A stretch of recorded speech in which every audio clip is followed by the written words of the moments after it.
शिवसेना से बागी होकर महाराष्ट्र के मुख्यमंत्री बने एकनाथ शिंदे इन दिनों खास सक्रिय है। गणपति उत्सव के दौरान तो उन्होंने उद्धव ठाकरे के कई करीबी नेताओं से मुलाकात की है। गुरुवार की शाम को उन्होंने उद्धव ठाकरे के चचेरे भाई और महाराष्ट्र नवनिर्माण सेना के प्रमुख राज ठाकरे से मुलाकात की थी। इस मीटिंग को बीएमसी चुनाव के लिए उनकी प्लानिंग के तौर पर देखा जा रहा है। राज ठाकरे के घर पर मुलाकात के बाद एकनाथ शिंदे ने कहा था कि ये कोई राजनीतिक मकसद से मुलाकात नहीं थी, बल्कि मैं उनका हालचाल लेने आया था, क्योंकि राज ठाकरे ने पिछले दिनों सर्जरी कराई थी।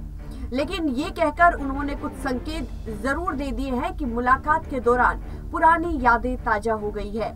माना जा रहा है कि राज ठाकरे को साथ लेकर बीजेपी और एकनाथ शिंदे गुट बीएमसी चुनाव में उतर सकते हैं।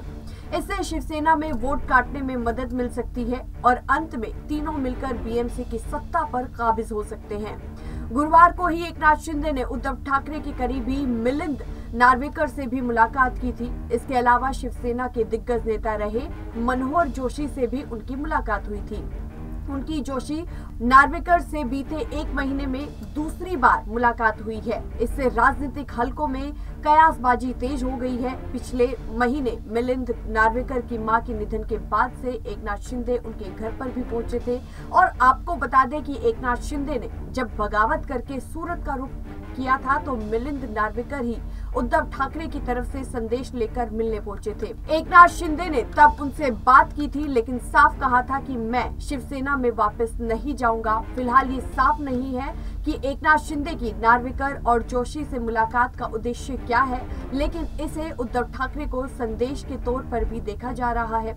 दरअसल नार्वेकर को उद्धव के करीबियों के शुमार किया जाता है। ऐसे में ये भी कयास लगाए जा रहे हैं कि शायद एकनाथ शिंदे ने कोई संदेश नार्वेकर के जरिए उद्धव ठाकरे को भिजवाया है।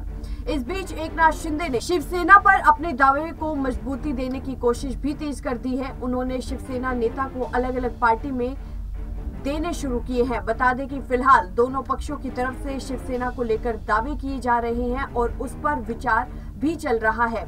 वहीं नेता आदित्य ठाकरे भी एक्टिव हो गए हैं और वो बागी विधायकों के इलाकों में अब रैलियां जमकर कर रहे हैं।